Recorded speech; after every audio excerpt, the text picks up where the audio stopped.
É o seguinte, tem mais um tema importantíssimo para a gente tratar aqui com o Chico. Vocês sabem que o Mauro Cid fez esse acordo para delatar, essa delação estava em sigilo, mas a revista Veja teve acesso às primeiras informações, às primeiras delações aí de Mauro Cid. O que a revista Veja diz na publicação de hoje é o seguinte, que o Cid confessou participação em 2 casos investigados pelo STF, então, a falsificação dos cartões de vacinação e a tentativa de vender as joias, em especial os relógios, canetas e outros presentes recebidos aí por Bolsonaro durante o governo. A gente tem um print com algumas das justificativas, vou pedir para colocar aqui antes de te ouvir.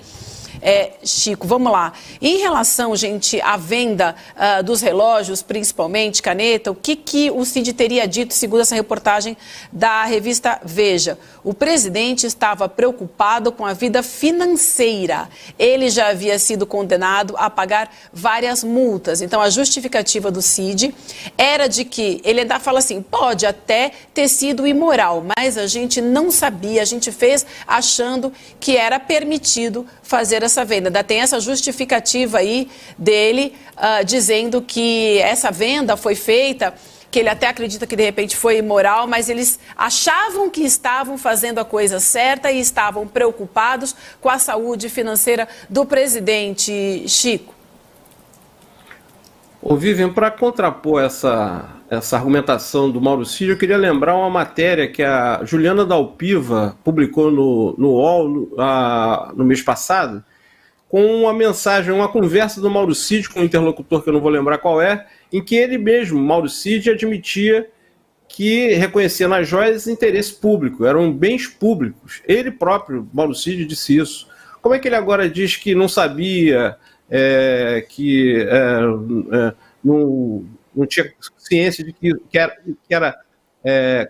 que era imoral, mas não poderia ser imoral, mas não era ilegal. Era ilegal e ele sabia. Agora, essa história de que Bolsonaro estava com dificuldade financeira, por isso tinha que vender joia, francamente, né? A penúria do presidente da República, que tem, inclusive, o soldo lá da reserva de capitão, né? E mais o que ele deve ganhar também Tô com os números aqui. Olha isso, Dudu, que é bom de número. Só os números oficiais e legais aqui, tá? A aposentadoria que ele recebe, tá? 11.945. Vamos arredondar aí para 12 mil reais. Como capitão reformado do Exército, ele recebe ainda uma aposentadoria de 30 mil reais, que foi concedida por Arthur Lira, como ex-deputado. Desculpa, vamos lá. 12 mil reais como capitão reformado. Aí ele tem 30 mil concedido pelo Lira como ex-deputado, mais 41.600 reais como presidente de honra do PL, além de benefícios como ex-presidente do Brasil. Lembrando que a Michelle, se a gente for somar a renda do casal, a Michelle também recebe 40 mil reais como presidente do PL Mulher. Mas precisava vender, né, os relógios. E ganhou 17 milhões de reais de Pix. Isso. É isso, tá. E tem 101... O clã tem mais de 100 imóveis. E o Cid estava preocupado com a saúde financeira. O Cid preocupado... Vem cá, quem é trouxa aí, levanta a mão. Vamos lá. Ninguém, né? Deixa eu só falar uma coisa pra você. O filho do Bolsonaro comprou uma mansão que vale quase 20 milhões de reais, valor de mercado. E o cara estava preocupado com a saúde financeira do Bolsonaro. O cara tem mais de 100 imóveis no nome do clã. Se vendesse um, tá tudo resolvido. Vocês viram a mansão? É sempre legal lembrar, às vezes a gente puxa aqui, Chico. É sempre legal lembrar a mansão que o Flávio Bolsonaro comprou. Para quando aparecer uma frase tipo essa, estava preocupado com a situação financeira dele, a gente lembrar da casa que o filho do Bolsonaro comprou. É mansão, assim, gente, daquelas hollywoodianas. Beverly Hills, lá que aparece em filme. Pelo amor de Deus. Isso ele, obviamente, deve ter sido orientado pelo advogado para dizer o seguinte, ó, isso aqui tu entra no lado aqui pessoal, subjetivo, que não tem como o cara provar. Sabia, não sabia, entendeu? Tava preocupado, não estava preocupado. Aí entra naquele lance do tentar levar para o lado... O subjetivo, humano, né? O objetivo é o seguinte, fez uma coisa que não podia. É isso. Entendeu? E vocês lembram que essa delação ela tem 3 pilares, né? Joias, cartão de vacinação, a fraude no cartão de vacinação e a tentativa de golpe. Então a gente já passou pelas joias. Vamos lá então agora o que diz sobre o cartão de vacinação, depois a gente chega nos golpes, tá, Chico? Então em relação ao cartão de vacinação, ele assumiu, mas ele disse que o objetivo da fraude era proteger a esposa e as filhas.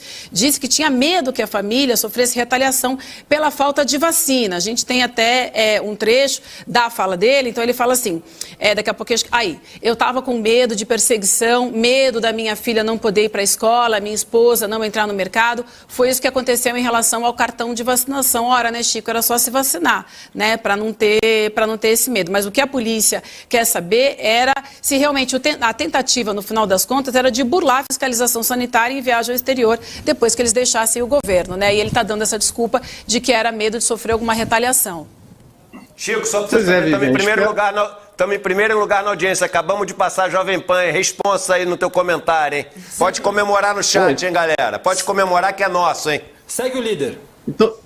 Então vou dar uma dica. Já que estamos em primeiro, vou dar uma dica que aí maior a chance do Mauro Cid ver esse comentário. Ouça o que a Vivian falou. Se você tivesse ouvido o que a Vivian acabou de falar, se você tivesse pensado como a Vivian falou agora, bastava vacinar a sua filha, bastava vacinar a sua mulher, você se vacinar, você não teria problema nenhum, Mauro Cid. É assim, mais uma afirmação à Polícia Federal sem nenhuma lógica, né?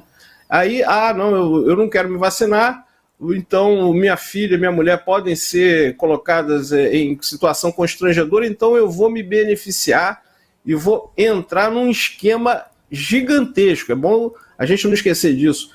É um esquema gigantesco para entrar no sistema do SUS, no sistema do Ministério da Saúde e falsificar a vacina. Um esquema que ia de Goiás a Duque de Caxias, o ex-secretário de Saúde de Duque de Caxias, inclusive, está preso por isso. E ele vai se beneficiar, entra num esquema gigantesco de fraude no sistema de vacinação do Ministério da Saúde para proteger a mulher, a filha, de constrangimento no supermercado. Assim, é bom que o Mauro Cid, nas próximas colaborações que ele der, já que ele firmou a delação premiada, que ele faça alegações melhores, né? Porque essas duas que a gente acabou de ver aqui são risíveis. Seria para rir se não fosse realmente para chorar, né? Chorar. Vamos agora para o terceiro pilar, então. Vamos falar do roteiro do golpe agora.